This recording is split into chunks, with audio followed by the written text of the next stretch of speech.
Le journal sur la RT Éduc, merci de nous suivre. Les formateurs nationaux du ministère de l'Éducation nationale et Nouvelle Citoyenneté étaient en atelier ce jeudi à Kinshasa sur le nouveau système de recrutement du personnel enseignant. Vous suivrez le détail dans ce journal. Et puis 3000 morts, des malades pas soignés, des infrastructures hospitalières touchées. Tel est le bilan de la situation sanitaire qui sévit à Goma et le ministre de la Santé, Roger Kamba, est revenu dessus lors de son point de presse de ce jeudi. Le monde célèbre ce jeudi 13 février la journée internationale de la radio, un outil d'émission à large diffusion et à même d'atteindre un large public. Nous serons en contact avec John Gombois, directeur d'information à Antena. Il est notre invité.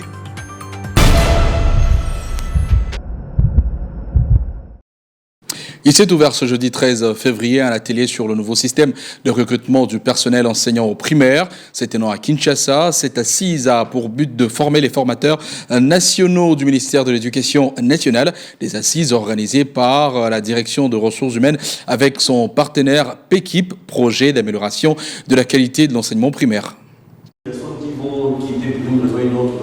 Durant 5 jours, 6 agents et cadres de différentes directions de l'éducation nationale et de Nouvelle Citoyenneté seront outillés sur le nouveau système de recrutement des enseignants et la promotion des directeurs d'écoles primaires publiques.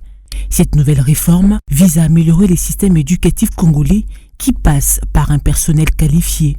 Il s'agit d'une réforme mise en place par le gouvernement congolais pour améliorer la qualité de la procédure de recrutement dans le cadre de l'amélioration de la qualité de l'éducation, qui fait partie des axes prioritaires de la stratégie sectorielle de l'éducation et de la formation 2015-2025 plutôt. Et donc, il était question plutôt de renforcer le bassin des formateurs centraux qui doivent porter cette réforme auprès des utilisateurs provinciaux et sous-provinciaux.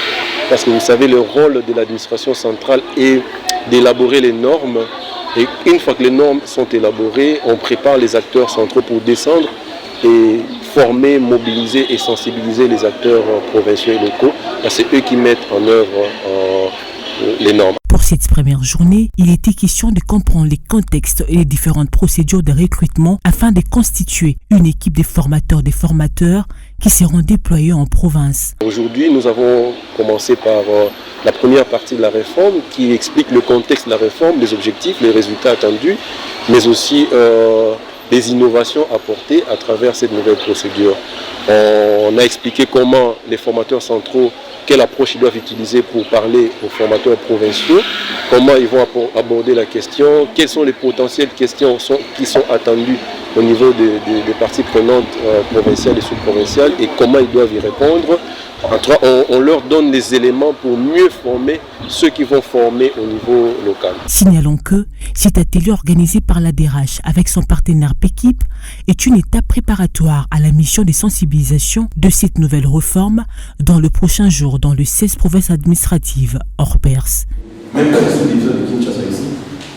Rendons-nous à Butembo, le directeur principal de la province éducationnelle du Nord Kivu 2, Norbert Bibimois Balekembaka, s'est lancé dans la vulgarisation des instructions du ministère de l'Éducation au niveau national. La particularité de cette descente est qu'il s'est présenté devant les sourds-muets et bugs, le salut au drapeau, le serment du citoyen, une minute de silence en mémoire des victimes de l'agression rwandaise dans la partie est de la République démocratique du Congo ont été observées.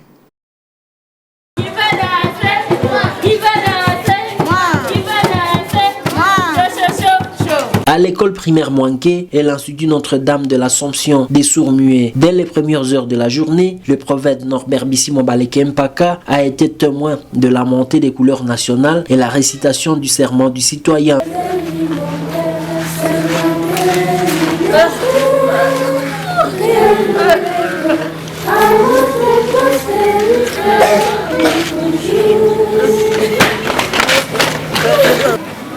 De protéger les biens communs et de promouvoir l'unité et la fraternité nationale. Dans son adresse aux écoliers et élèves, il est revenu sur les notions du patriotisme.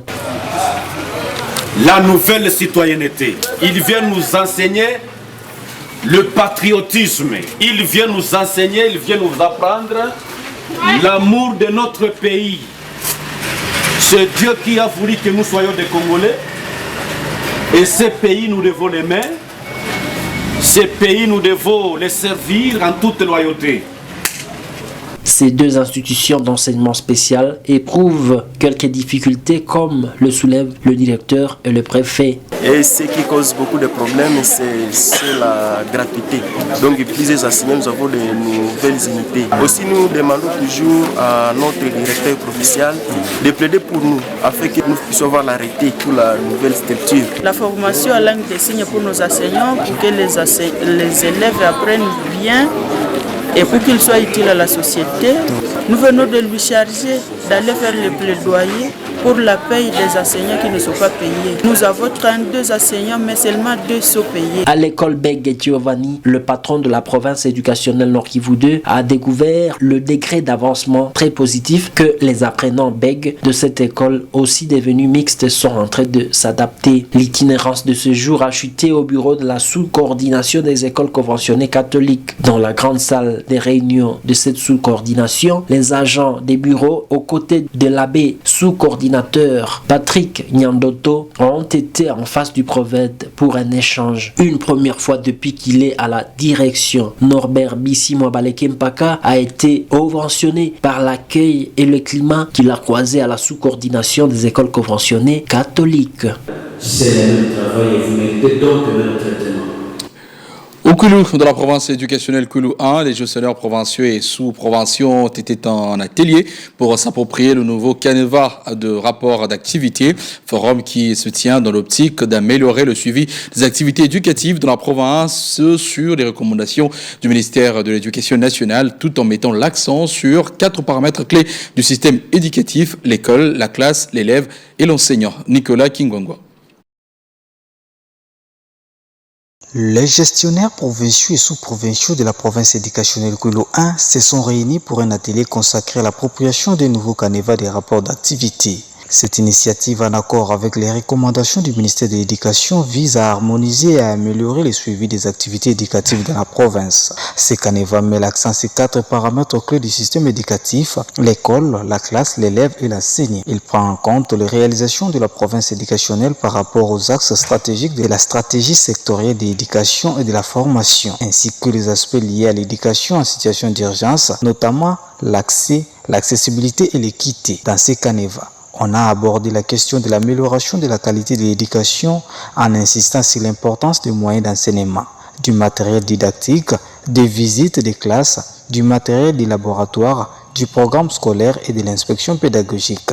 Enfin, une attention particulière a été accordée à la gouvernance, à la gestion et au pilotage du sous-secteur, ainsi qu'à la mise en place du plan quinquennal 2024-2029. À sa prise de parole, le prophète Hervé Mugueta a rappelé aux participants l'importance du respect des instructions officielles avant d'expliciter les pourquoi de ces assises. Alors nous avons estimé qu'on devait réunir tous les acteurs pour qu'on puisse ensemble exploiter ces canevas et donner aussi de nouvelles orientations en rapport avec les dernières instructions qui concernent le patriotisme. Cet atelier marqué par des échanges animés et un partage d'idées a permis à l'inspecteur principal Roland Kizini d'éclairer l'assistance sur la question soulevée à l'utilisation abusive du point E13 par nombreux gestionnaires.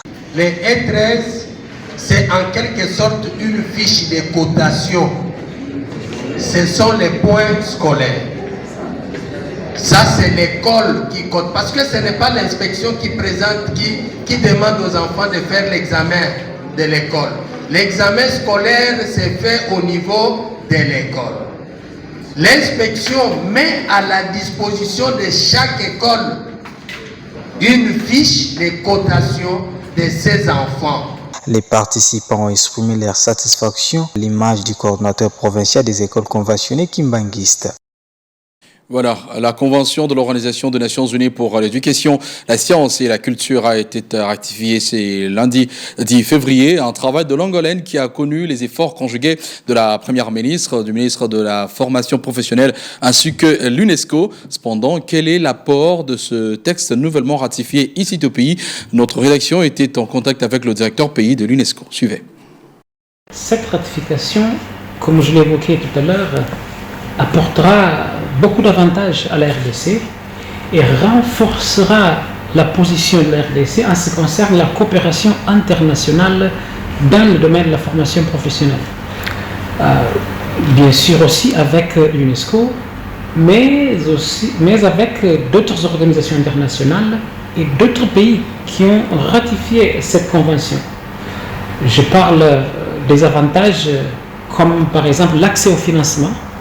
Cette ratification pourra faciliter l'accès au financement. Cette ratification pourra faciliter la coopération internationale avec d'autres États membres qui ont ratifié cette convention.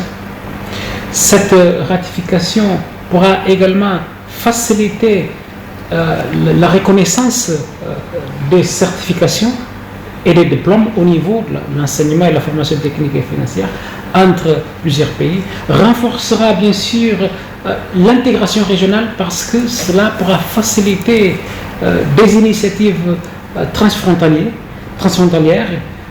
Et donc, cette ratification apporte beaucoup d'avantages à la République démocratique du Congo dans le développement de son système éducatif, notamment l'enseignement technique et professionnel, mais également au niveau de la coopération internationale et de l'accès au financement international.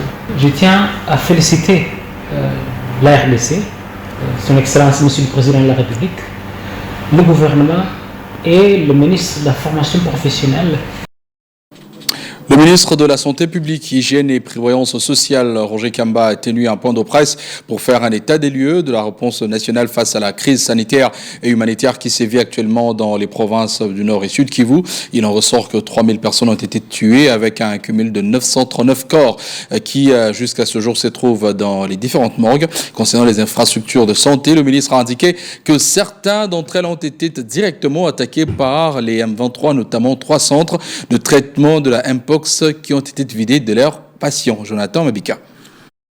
Confrontés à une crise sanitaire et humanitaire sans précédent dans les provinces du Nord et Sud Kivu, le ministre de la Santé publique, le docteur Samuel Roger Kamba, a décrit lors d'un point de presse une situation alarmante marquée par des attaques dévastatrices et des conséquences tragiques pour la population de cette partie de la RDC. Depuis le 21 janvier, il y a eu plusieurs centaines de milliers de personnes qui ont fui des zones de combat et ceci a entraîné beaucoup d'afflux de malades, de blessés dans notre système de santé.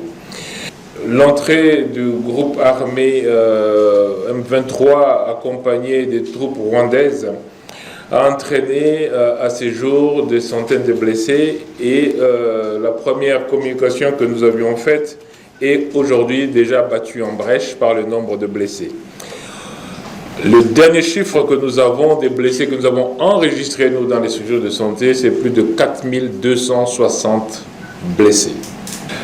Nous avons plus de 939 corps dans nos morgues. La dernière fois qu'on avait communiqué, on était à 800, mais pour vous montrer qu'on a continué à malheureusement réceptionner des corps. Ça montre que le carnage que nous avons est largement au-delà de 3000 décès dans la zone de Goma.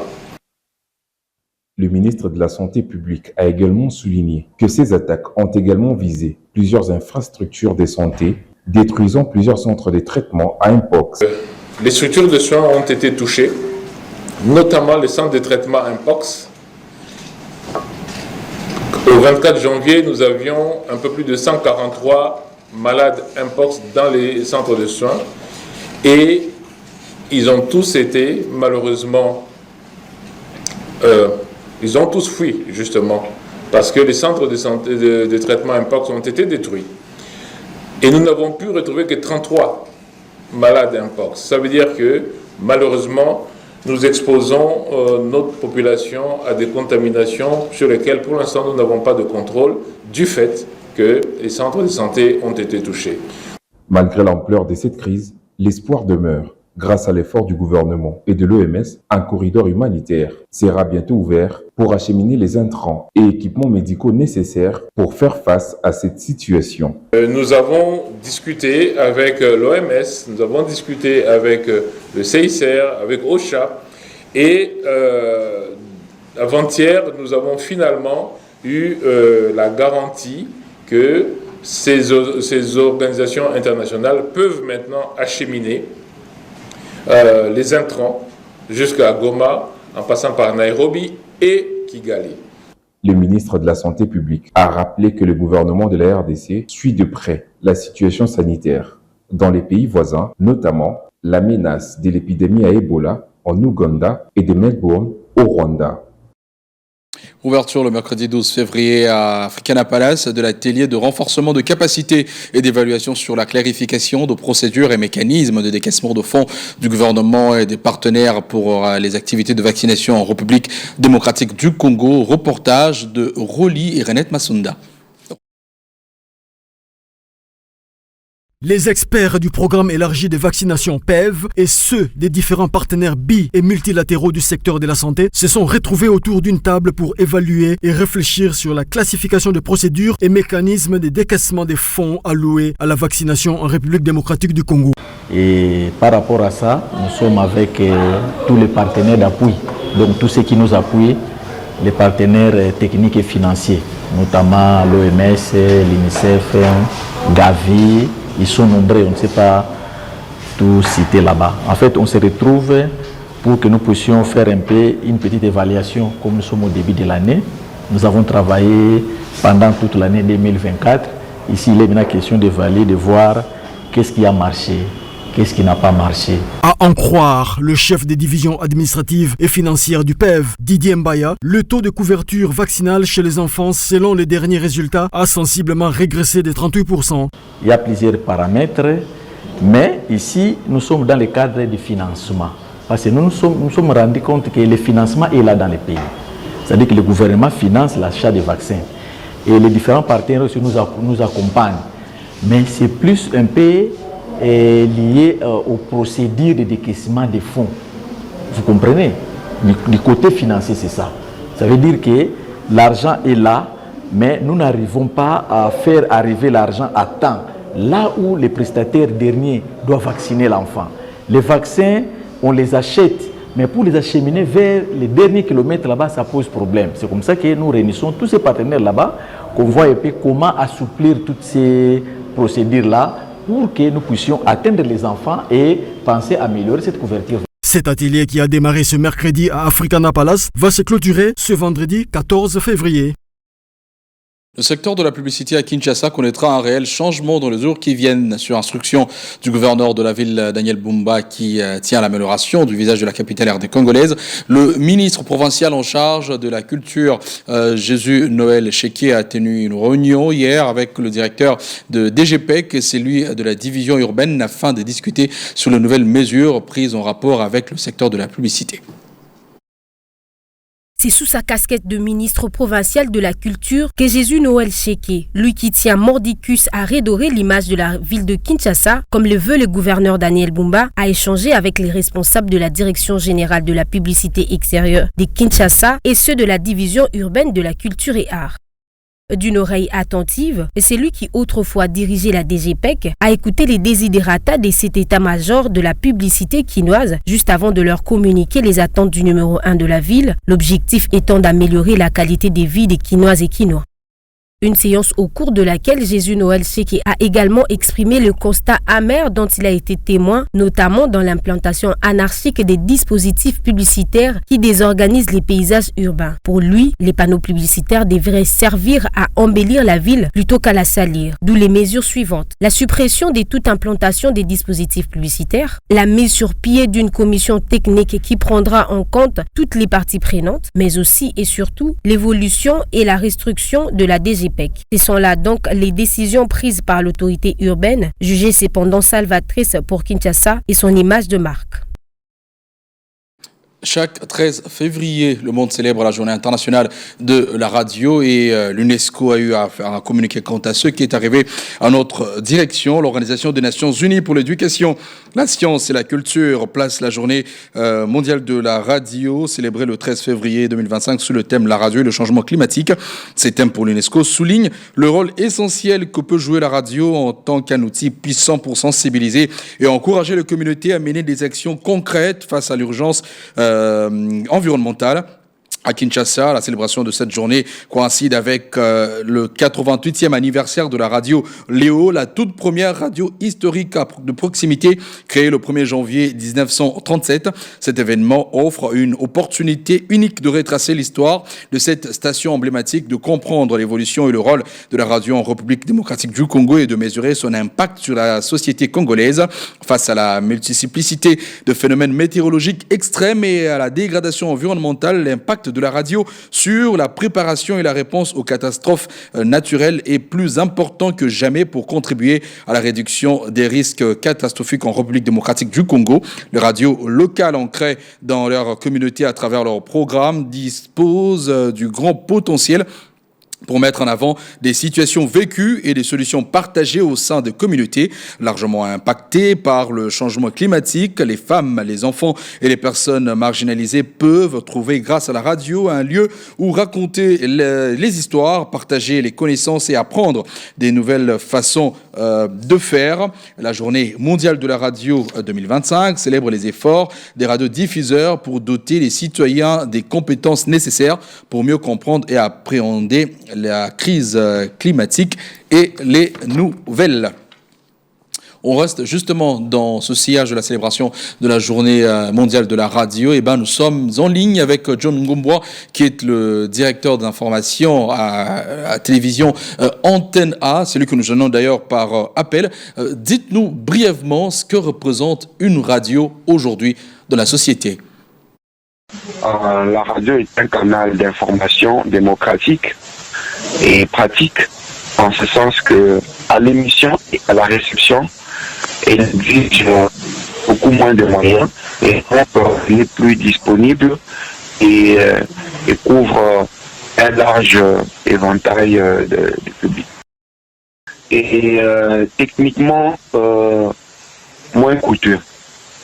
La radio est intéressante déjà pour à l'émission, en ce sens que monter une station de radio, c'est moins de moyens que monter une station. Et une radio, une station de radio couvre un rayon plus important que qu'une télévision de la même taille. Parce qu'on sait que la fréquence modulée à rase campagne arrive jusqu'à 100 km à la ronde. Et pour une chaîne de télé, il aurait fallu aussi peut-être exploiter des réseaux. Ça, c'est du point de vue technique. Alors, il est dit que la radio est le média le plus accessible, l'UNESCO le confirme également, mais quel avantage offre-t-elle? On peut capter la radio avec moins de moyens. Un poste de récepteur radio coûte moins qu'un poste de téléviseur. Et la radio est commode quant à la manière dont on peut la suivre, parce que elle vous laisse la possibilité de mener une autre activité pendant que vous suivez la radio, alors que la télévision est totalement prenante. Vous devrez vous asseoir devant les postes téléviseurs et ne pas faire autre chose. Ce qui est aussi le cas de la presse écrite, qui nécessite une attention soutenue. Alors, par conséquent, elle impacte un large panel des gens. C'est pourquoi je disais qu'elle est démocratique, parce que plus de monde peut écouter la radio compte tenu du fait des moyens qui sont faibles pour acquérir les postes des radios et de la commodité qui existe lorsque on écoute la radio. Alors pour finir, qu'est-ce qu'on peut dire aujourd'hui des auditeurs ou encore de ceux-là qui suivent la radio en République démocratique du Congo quand on sait que même en se déplaçant dans des voitures taxi, on peut bien l'écouter? Moi, je peux leur dire qu'ils sont au bon endroit parce que malgré l'arrivée d'Internet, on peut garder sa place. Et dans Internet, parce qu'il y a pas mal de radios qui sont aussi en ligne, mais elle existe aussi indépendamment d'Internet parce que avec la fracture numérique qui est la nôtre, beaucoup de zones dans ce pays sont couvertes par la radio. Par la radio, parce que les pays profonds, aujourd'hui, n'est informé que par la radio. Alors, ils n'ont pas à rougir, ceux qui suivent la radio, qui peuvent nous suivre à l'instant, ils n'ont pas à rougir, ils sont au bon endroit. Et je pense aussi que ils ont la primeur parce que souvent, malgré la vitesse d'Internet, la radio demeure quand même l'un des canaux par lesquels vous pouvez avoir la primauté de l'information avant même la télévision, et ne parlons même pas de la presse écrite qui met beaucoup plus de temps dans le traitement. Voilà, John Gombo, je vous dis merci. Je rappelle que vous êtes le directeur des informations à la chaîne de télévision Antenne Art. Merci également à vous, chers téléspectateurs, d'avoir suivi ce journal sur la RT Éduc, à tous ceux qui la célèbrent et qui l'observent. Heureuse fête de Saint-Valentin, déjà ce 14 février.